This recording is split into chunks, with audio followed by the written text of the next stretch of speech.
किंवदंती के रूप में, उपन्यास के रूप में, मनगढ़ंत कहानियों के रूप में इतिहास अगर लिखत पढ़ने को मिलता है तो भगवान बुद्ध और उनके बाद का मिलता है, उसके पहले का कोई भी इतिहास नहीं है। अयोध्या में वहां राम नहीं मिले, अयोध्या में भी बुद्ध मिले थे। यही नहीं,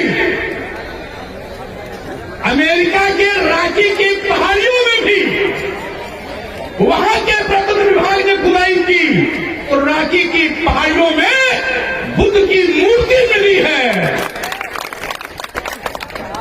रूस के पठार पर भी खुदाई हुई तो वहां भी बुद्ध मिले हैं। अफगानिस्तान के तालिबान पहाड़ों में जब वहां पर सैकड़ों फीट ऊंची भगवान बुद्ध की मूर्ति को तोड़ने का काम किया गया, यानी अफगान में भी बुद्ध की मूर्ति मिली। कहीं भी जाइए तो बुद्ध दिखाई पड़ते हैं। और यहां तक कि मनुस्मृति को मानने वाले लोग भी जब अमेरिका जाते हैं, जापान जाते हैं, रूस जाते हैं तो वो भी मजबूरी में कहते हैं भारत हम उस देश के रहने वाले हैं जहां बुद्ध पैदा हुए थे। युद्ध नहीं होता है तो कहां से आ गया रामायण का इतिहास? कहां से आ गया रामायण का इतिहास? कहां से आ गया महाभारत का इतिहास? कहां से आ गया अस्त्र शस्त्र का इतिहास? इस जो बुद्ध का ये देश है तो बुद्ध के लोग बुद्धि को मानते हैं, यानी ज्ञान को मानते हैं। और सबसे पहले मैं आप सभी लोगों को अशोक धर्म विजयदशमी के अवसर पर बहुत बहुत शुभकामनाएं देता हूं, बधाई देता हूं।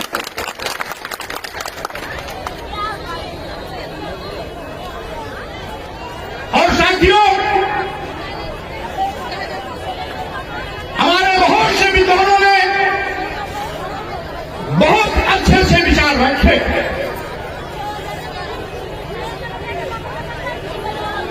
हमें खुशी है कि आज बुद्ध के विचारों को घर घर पहुंचाने के लिए प्रोफेसर लक्ष्मण यादव जी देश के कोने कोने में पहुंचकर बौद्ध समाज को जागरने का काम कर रहे हैं। मैं अपने युवा क्रांतिकारी विचारक डॉक्टर लक्ष्मण जी को बहुत शुभकामनाएं देता हूं। साथियों, आप जानते हैं कि आज हम बुद्ध की कर्मस्थली पर, जहां पर कई वर्षावास करके भगवान बुद्ध ने मानवता का संदेश पूरी दुनिया में दिया, उस ऐतिहासिक धरती पर इकट्ठे हैं।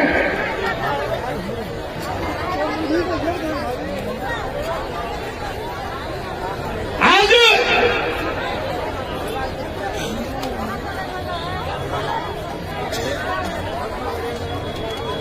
भगवान बुद्ध का जो संदेश है वही धर्म है। मानो मानो एक समान की विचारधारा इंसानियत को सम्मान स्वाभिमान दिलाने की विचारधारा, इंसान को इंसान बनाने की विचारधारा, ये बौद्ध धर्म है।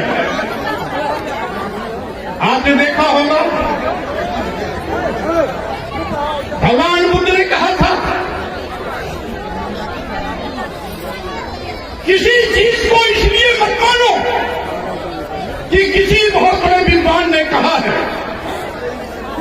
किसी चीज को इसलिए भी मत मानो कि बड़े बड़े धार्मिक ग्रंथों में लिखा गया है, किसी बात को इसलिए भी मत मानो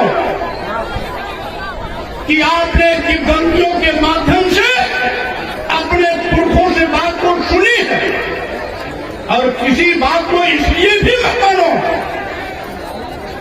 कि मैं स्वयं बुद्ध इस बात को कह रहा हूं, बल्कि किसी भी कही हुई बात, किसी भी पढ़ी गई बात, किसी भी सुनी गई बात तो अपने दिमाग की कसौटी पर कसो। अगर मानव कल्याण के लिए हितकारी है तो उसे मानो, अन्यथा मत मानो। यानी भगवान बुद्ध का संदेश धर्म के लिए क्या था? पहले जानो तब मानो। लेकिन मनुस्मृति को मानने वाले लोग कहते हैं बुद्धि विवेक मत लगाओ, बहस मत करो, तर्क मत करो, और ज्यादा छानबीन और जानने की कोशिश मत करो। मैं जो कह रहा हूं उसे मानो। दोनों में यही अंतर है। बुद्ध कहते हैं जानो तब मानो, और मनुस्मृति के मानने वाले लोग कहते हैं नहीं, जानो मत मानो। यही अंतर है। और आपने देखा होगा आज हमें खुशी है जब श्री रक्षाराम मोहन ने शुरुआती दौर में 20-25 साल पहले इस कार्यक्रम का शुरुआत किया था। जब 1500 लोग आते थे उसमें भी नहीं आता था। आज पूरे साबरमती में लाखों की भीड़ हर जगह चहल कदमी की तस्वीर करा रही है। हमको जितने भी बुद्ध विहार देखे हर जगह हमारे पूज्य भंतेगण बुद्ध के संदेश को दे रहे हैं। पूरी सड़कों और गलियों में बुद्ध के मानने वाले चलते फिरते नजर आ रहे हैं। यहां पर भी मैदान छोटा हो गया है। आज यह आप लोगों का शुरू किया गया 20-25 साल पहले का सामाजिक, सांस्कृतिक और धार्मिक आंदोलन आज चरम पर पहुंचने जा रहा है। साथियों, सही मायनों में भगवान बुद्ध के कार्यकाल के पहले का कोई इतिहास है ही नहीं। उसके पहले की जो बातें लोग बताते हैं वो किंवदंती के रूप में, उपन्यास के रूप में, मनगढ़ंत कहानियों के रूप में। इतिहास अगर लिखत पढ़ने को मिलता है तो भगवान बुद्ध और उनके बाद का मिलता है। उसके पहले का कोई भी इतिहास नहीं है। और बुद्ध तो पूरे विश्व में है।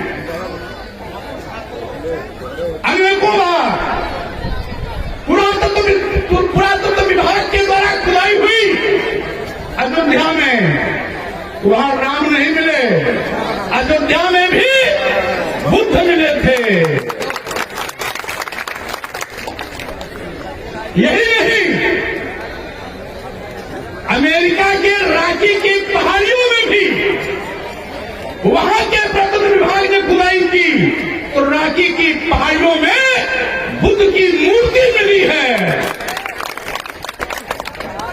रूस के पठार पर भी खुदाई हुई तो वहां भी बुद्ध मिले हैं। अफगानिस्तान के तालिबान पहाड़ों में जब वहां पर सैकड़ों फीट ऊंची भगवान बुद्ध की मूर्ति को तोड़ने का काम किया गया, यानी अफगान में भी बुद्ध की मूर्ति मिली। यही नहीं, पूरे देश के कोने कोने पर कहीं भी जाइए तो बुद्ध दिखाई पड़ते हैं।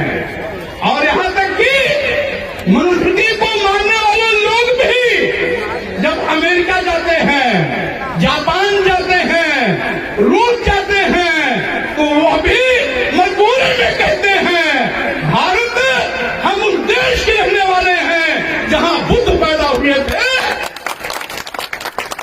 और जहां बुद्ध पैदा हुए वो लोग बुद्ध को जानते हैं, युद्ध को नहीं जानते हैं। ये जानते हुए भी ये बुद्ध की धरती है, बुद्ध में युद्ध नहीं होता है, तो कहां से आ गया रामायण का इतिहास? कहां से आ गया रामायण का इतिहास? कहां से आ गया महाभारत का इतिहास? कहां से आ गया अस्त्र शस्त्र का इतिहास? इस जो बुद्ध का ये देश है, तो बुद्ध के लोग बुद्धि को मानते हैं, यानी ज्ञान को मानते हैं। और साथियों, भगवान बुद्ध ने कहा था, अपदीपो भव, अपना प्रकाश आप स्वयं बनो। ये तभी संभव है जहां आपके अंदर अच्छी पढ़ाई लिखाई होगी, अच्छी शिक्षा तालीम होगी, आपके अंदर अच्छी समझ होगी। रात है तो रात की समझ होनी चाहिए, दिन है तो दिन की समझ होनी चाहिए। अगर दिन को कोई रात कहता है तो उससे आपको विरोध करने की हिम्मत होनी चाहिए। कोई रात को दिन कहता है तो वहां पर भी आपको अपनी बात को मजबूती से कहनी चाहिए। आप साथियों, हम इंसान को मानते हैं, हम इंसानियत की पूजा करते हैं, हम मानवता की पूजा करते हैं, और मनुष्य के लोग इंसान की पूजा नहीं करते, मानवता का सम्मान नहीं करते, इंसानियत की पूजा नहीं करते, बल्कि वो पत्थर की पूजा करते हैं, वो पत्थर की पूजा करते हैं। और एक चीज मैं जानता हूं, अभी 2 दिन पहले प्रतापगढ़ पट्टी थाने के उड़ैयाडी गांव में एक दलित की हत्या इसलिए कर दी गई कि उसने दुर्गा पंडाल में दुर्गा की मूर्ति को छू लेने का पाप कर दिया था। मैं कहना चाहता हूं, यथास्थितिवादी ताकतों से ये पत्थर की मूर्ति कौन बनाता है? यही दलित समाज के लोग बनाते हैं। और जिस समय पत्थर की मूर्ति, पत्थर को काट काट करके मूर्ति बनाई जाती है, तो दलित का बच्चा छोटे छोटे होते हैं, उसी में टट्टी भी करते हैं, पेशाब भी करते हैं। और वही दलित आपकी देवी को बनाता है, आपके भगवान को बनाता है, आपकी मूर्तियों को बनाता है, तब वो